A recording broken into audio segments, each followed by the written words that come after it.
Welcome to my channel. আজ আমি হোমিওপ্যাথিকের খুব ইম্পর্ট্যান্ট একটা মেডিসিন নিয়ে কথা বলবো। এটা অনেকেই জানেন হোমিওপ্যাথিকের ভিটামিন হিসেবে ব্যবহার হয়। এই মেডিসিনটা ছোট থেকে বড় সবাই খেতে পারেন, আর এর কোনো সাইড এফেক্ট নেই। অনেকে ফোন করছেন এই প্যান্ডেমিকের সময় যে করোনা থেকে কিওর হয়ে হসপিটাল থেকে বাড়ি চলে এসেছেন, কিংবা যারা বাড়িতেই সুস্থ হয়েছেন তাদের তাদের ক্ষেত্রে খুব উইকনেস এই নিয়ে অনেকে জানাচ্ছেন। এই উইকনেস কি করে কাটানো যায় সে ব্যাপারে আমি কথা বলবো। এই যে মেডিসিনটা আজকে বলবো, এটা যাদের ভিটামিন, আয়রন, ক্যালসিয়াম ইত্যাদি শরীরের অভাব হয় সকলেই খেতে পারেন। ফলে এটা একটা জেনারেল টনিক, যেটা সারা শরীরে এটা কাজ দেয়। সারা শরীরের যে কোনো অঙ্গের উপর এটা কাজ আছে। এই ওষুধটার নাম হলো 5-ফস। এটা শরীরের এনার্জি দেয়, স্ট্যামিনা বাড়ায়, আর যারা বারবার অসুস্থ হয়ে পড়েন তাদের ক্ষেত্রে কিন্তু ইমিউনিটি বাড়ায়। কোনো রোগের ক্ষেত্রে, যে কোনো রোগের ক্ষেত্রেই রোগ থেকে সুস্থ হওয়ার পর শরীরে যদি খুব উইকনেস থাকে তবে কিন্তু এই ওষুধ খুব উপকারী। এবার বলি এই মেডিসিনের নাম 5-ফস কেন। বেসিক্যালি এই মেডিসিন 5 রকম মেডিসিন দিয়ে তৈরি হয়। 5টা মেডিসিনের কম্বিনেশন আছে। এই 5টা মেডিসিন আমাদের দেহের বিভিন্ন অঙ্গ প্রত্যঙ্গের ওপর বিভিন্ন রকম কাজ আছে, বিভিন্ন রকমভাবে কাজ করে। এই জন্যে আমাদের উইকনেস সহজেই কেটে যায়। প্রথমেই বলি ক্যালিফসের সম্বন্ধে। এই ক্যালিফস ওষুধটা ব্রেন আর নার্ভাস সিস্টেমের ওপরে খুব ভালো কাজ করে।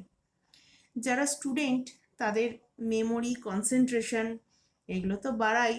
এছাড়াও যারা এজ অনুযায়ী, যাদের খুব এজ হয়ে যাচ্ছে তাদের ক্ষেত্রে ব্রেনের উইকনেস যখন আসে, তখন মেমোরির উইকনেস যখন আসে, তখন এই ক্যালিফস ওষুধটা খুবই উপকারী, খুব ভালো কাজ দেয়। এবার বলি ফেরামফস সম্বন্ধে। ফেরামফস যখন রক্তে হিমোগ্লোবিন কমে যায় তখন এই ফেরামফস ওষুধটা আমাদের হিমোগ্লোবিনকে বাড়াতে, অর্থাৎ অ্যানিমিয়া দূর করতে সাহায্য করে। এটা অ্যানিমিয়া রিকভারিতে খুব ভালো কাজ করে। আর যাদের বারবার ঠান্ডা লেগে যাচ্ছে, সর্দি হয়ে যাচ্ছে, অর্থাৎ ইমিউনিটি খুব কম, তাদের ক্ষেত্রে কিন্তু এই ফেরামফস খুব উপকারী। এবার আসি পরের ওষুধ, ক্যালকেরিয়া ফস। ক্যালকেরিয়া ফস কিন্তু যাদের হাড়ের খুব উইক, যাদের হাড় খুব উইক তাদের ক্ষেত্রে এই ওষুধ ভালো কাজ করে। বাচ্চাদের দাঁত বেরোবার সময় এই মেডিসিন লাগে। এই ক্যালসিয়ামের অভাবে যাদের অস্টিওপোরোসিস হয় তাদের ক্ষেত্রে কিন্তু এই মেডিসিন খুব ইউজফুল। এবার বলি ম্যাকফসের কথা। ম্যাকফস এই ওষুধটা নার্ভাস সিস্টেম বা মাসেলের কোনো ড্যামেজ রিপেয়ার করতে সাহায্য করে। এছাড়াও এটা পেন কিলার হিসেবে ব্যবহার হয়। মাসেল বা নার্ভের সংক্রান্ত কোনো যদি পেন হয় সেটা রিলিফ দেয় এই ম্যাকফস। এবার বলি ন্যাট্রামফস সম্বন্ধে।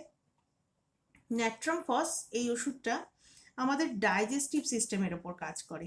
অর্থাৎ এই পেট ফুলে যাওয়া, বদহজম হওয়া, বমি বমি ঠেকুর ওঠা, গ্যাস অম্বল হওয়া, এইগুলো যদি থেকে যায়, এগুলো যদি থাকে তবে কিন্তু এই ন্যাট্রামফস ওষুধটা খুব উপকারী। ন্যাট্রামফস এই ওষুধটা ইউরিক অ্যাসিডের রিকভারিতেও ভালো কাজ করে।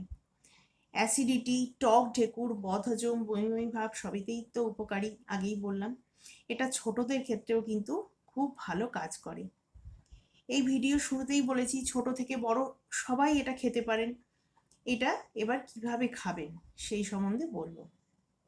বড়দের জন্য 4টে ট্যাবলেট দিনে 3 বার, আর 10 বছরের যারা কম যারা বয়সের বাচ্চা আছে 10 বছরের কম বয়সের বাচ্চাদের, তাদের জন্য 2টো করে ট্যাবলেট দিনে 3 বার করে খেতে হবে। এটা জেনারেল হেলথ টনিক, এটা সবাই খেতে পারেন। ভালো কোম্পানির মেডিসিন কিন্তু কিনতে হবে, তবে ভালো কাজ দেবে। তাহলে আজ এমন একটা মেডিসিন বললাম যা আপনার দুর্বলতা, অ্যানিমিয়া, হজম, হাড় শক্ত করে হজমের জন্য, বা ব্রেন বা নার্ভাস সিস্টেমের ওপর ভালো কাজ করে, সব কিছুতেই ভালো কাজ করে। আমার এই ভিডিও যদি পছন্দ হয় তবে অবশ্যই লাইক করুন, শেয়ার করুন, যাতে সবাই জানতে পারে, অনেকে জেনে উপকার হয়। আর অবশ্যই সাবস্ক্রাইব করুন। Thank you.